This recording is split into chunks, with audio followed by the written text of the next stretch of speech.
ધોરણ 11 ચેપ્ટર છે કાર્ય ઉર્જા પાવર. એનું આપણે કાર્ય જોઈ ગયા હતા. તો એ કાર્ય આપણે અચળ વડે જોઈ ગયા હતા, જે આગળના લેક્ચરોમાં આપણે જોઈ ગયા છે. તો અચળ બળ વડે કાર્ય આ જોઈ ગયા છે. પણ અચળ એટલે શું? કે બદલાય નહીં. જ્યારે અહીંયા ચલ એટલે મૂલ્ય શું થાય? બદલાયા કરે.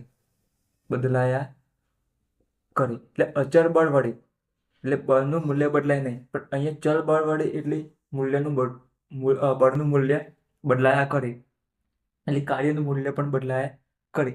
એટલે તમારે બદલાયા કરે એટલે અચળમાં શું હોય? અચળમાં સમય વધે પણ મૂલ્ય બદલાય નહીં.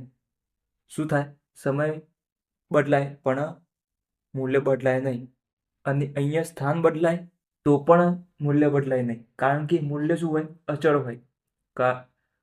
બળ વડે થતું કાર્ય અચળ હોય તો કાર્ય પણ અહીંયા અચળ આવવાનું. જ્યારે અહીંયા ચલ બળ વડે શું થાય? અહીંયા ચલ બળની વાત કરીએ છીએ. આ ટોપિક અહીંયા આપણે જોઈ લીધેલો છે. હવે ચલ બળની વાત કરીએ તો ચલ બળમાં શું હોય? સમય સાથે પણ બદલાય અને સ્થાન પણ બદલાય. તો અહીંયા તમારી ચલ બળ એટલે કે જે બળ પદાર્થની ગતિના સ્થાન અને સમય અને સ્થાન અને સમય પર આધાર રાખે છે.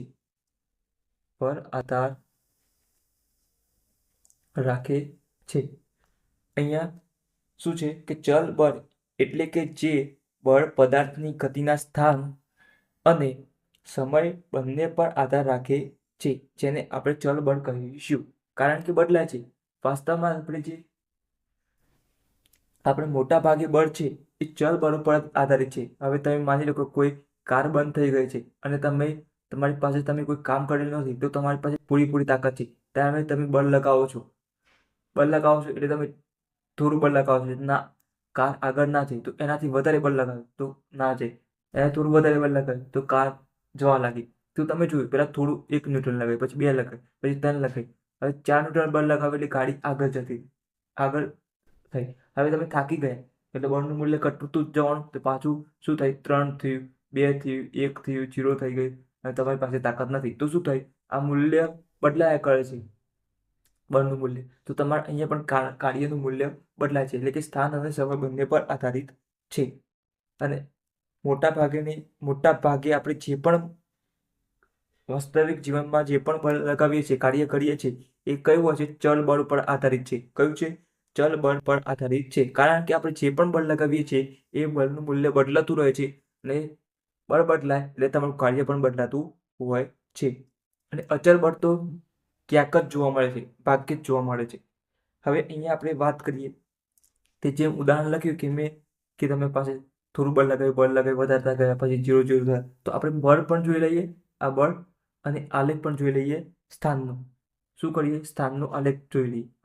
કારણ કે અહીંયા આપણે કાર્ય લખીએ તો બળ ગુણ્યા સ્થાનાંતર થઈ ગયું. તો આપણે કાર્ય મેળવવા માટે અહીંયા તમારે બળ જોઈએ અને અહીંયા સ્થાનાંતર જોઈએ. હવે માની લો કે અહીંયાથી તમે ગતિ સ્ટાર્ટ કરો છો. શું કરો છો? ગતિ.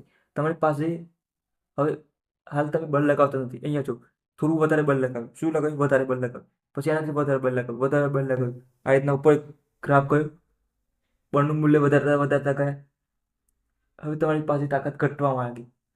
તમે જાતે જ બળ લગાવો છો, ધક્કો લગાવો છો કોઈ કારણ નહીં. હવે બળ વધી ગયું. હવે તમારી પાસે જેટલી તાકાત હતી એટલું લગાવી દીધું. હવે શું થાય? તાકાત ઘટવા માંડી. એટલે શું થાય? ગ્રાફ થોડું નીચે આવી જાય. શું થાય? ગ્રાફ નીચે આવી જાય. તો આપણે ગ્રાફ એ રીતના ડ્રો કરીએ તો આ રીતના ઉપર ગયો અને પછી આ રીતના નીચે આવ્યો. તો અહીંયા જે શરૂઆતનું સ્થાન છે એને આપણે શું કહ્યું છે? XI કહી દીધું છે. અને અંતિમ સ્થાન છે એને શું કહ્યું છે? XF કહી દીધું છે. અને અહીંયાથી બળનું મૂલ્ય તમારી પાસે માની લો કે 0 છે. અહીંયા 0 છે. અહીંયા તમે 2 લગાવ્યું, અહીંયા 3 4 5 અને 6 સુધી મહત્તમ છે. પછી પાછું શું થાય? 0 થવા માંડે છે, ઘટવા માંડે છે. આ થઈ ગયું. હવે અહીંયા તમે લખતું જવાનું છે સાથે સાથે કે અહીંયા પદાર્થનું પ્રારંભિક સ્થાન XI અને અંતિમ સ્થાન XF છે. હવે પદાર્થને બળ લગાડવામાં આવે છે. અહીંયા બળ લગાડવામાં આવે છે ત્યારે બળનું મૂલ્ય શું થાય? બદલાતું થાય. કારણ કે અહીંયા 2 છે, પછી અહીંયા 3 છે, અહીંયા 4 છે. 5 છે, 6 છે, એ રીતના બળનું મૂલ્ય બદલાતું જતું હોય છે. એટલે કે ઊભા લીટા અહીંયા આપણે ઊભા લીટા બતાવી દઈએ, એટલે કે થોડું થોડું સ્થાનાંતર કરાવ્યું છે. આપણે શું કરાવ્યું છે? થોડું થોડું સ્થાનાંતર કરાવ્યું છે. આ રીતના ઊભા લીટા દોરી દીધી. થયેલું કાર્ય શું છે? થોડું થોડું સ્થાનાંતર બતાવે. થોડું થોડું સ્થાનાંતર અહીંયા થતું કાર્ય પણ થોડું થોડું હોય છે. બળ પણ થોડું થોડું લગાવેલું હોય છે, એટલે થોડું થોડું કાર્ય થતું હોય છે. કારણ કે બળ આપણે ઓછું વધારે થઈ શકે છે. આપણા તાકાત ઉપર આધાર છે કે આપણી તાકાત કેટલી છે. એના પર આપણી તાકાત વધારે છે તો આપણે વધારે બળ લગાવશું, તાકાત ઘટશે એટલે પાછું ઓછું બળે. એટલે બળનું મૂલ્ય બદલાય છે, એટલે સ્થાનાંતર પણ બદલાતું રહે છે.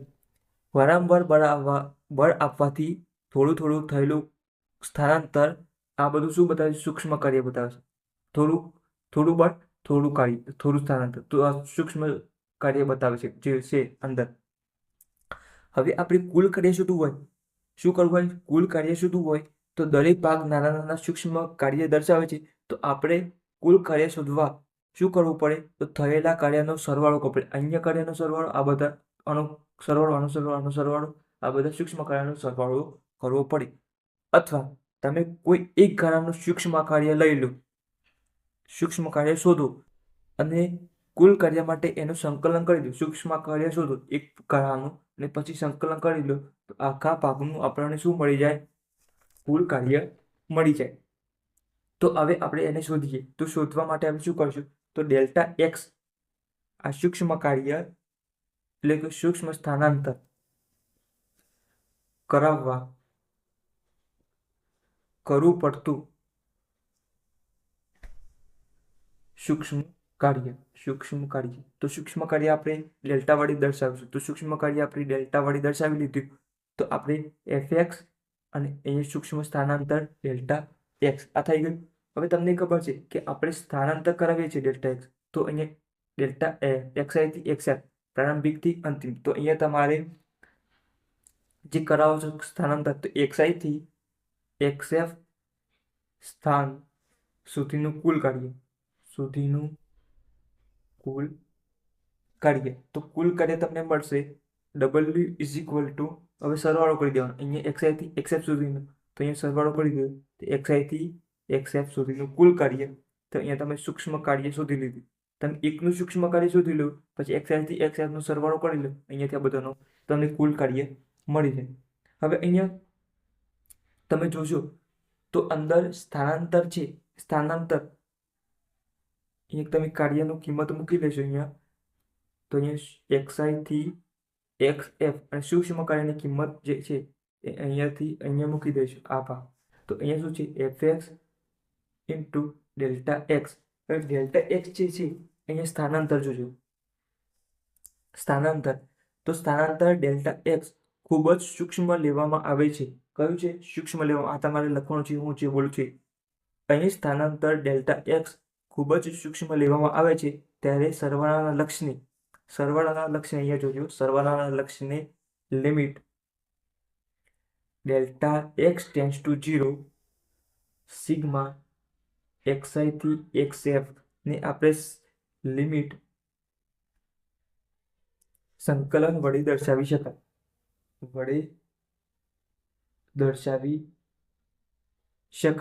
હવે લિમિટ લેતા, હવે શું કરીએ? લિમિટ લેતા તો આ ભાગમાં આપણે લિમિટ લેવાની છે. તો અહીંયા W કુલ કાર્ય is equal to limit delta x tends to 0 sigma x i થી એક્સએફ અને અહીંયા સરવાળો એફએક્સ ઇન્ટુ ડેલ્ટા એક્સ આ થઈ ગયું. અહીંયા લિમિટ લો એટલે ડેલ્ટા એક્સનું શું થઈ જાય? ડીએક્સ થઈ જાય. ક્લિયર? હવે અહીંયા તમને ખબર છે આ ભાગને આપણે શું દર્શાવી શકીએ છીએ? આ ભાગ છે એને આપણે સંકલન વડે દર્શાવી શકીએ છીએ. તો આ ભાગને આપણે શું કરશું? સંકલન દર્શાવીશું. તો W ઇઝ ઇક્વલ ટુ સંકલન એક્સઆઈ થી એક્સએફ એફએક્સ ઇન્ટુ ડીએક્સ. તો આ થઈ ગયું. હવે તમને આપણે અચળ બળ વડે જે જોઈ ગયા હતા, અચળ બળ વડે થતું કાર્ય, એના પછી આપણે કાર્ય ઊર્જા પ્રમેય જોઈ ગયા. કાર્ય ઊર્જા પ્રમેય. તો કાર્ય ઊર્જા પ્રમેય શું હતો?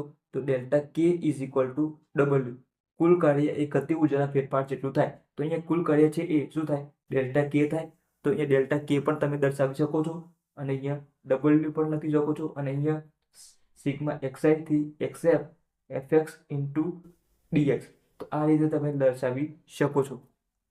એટલે કે અહીંયા તમારે લખવું હોય તો તમે લખી શકો છો કે શું લખશો? આમ ચલિત બળ, કારણ કે આપણે ચલ વડે જોઈએ છીએ, તો ચલિત બળ વડે થતું કાર્ય. તો ચલિત બળ વડે થતું કાર્ય, આ જે ભાગ છે આપણો પ્રશ્ન, ચલ બળ વડે થતું, ચલિત લખો તો પણ અથવા ચલ બળ વડે લખો તો પણ આપણે લખીએ છીએ ચલિત બળ વડે થતું કાર્ય. થઈ ગયું. ચલિત બળ વડે થતું કાર્યને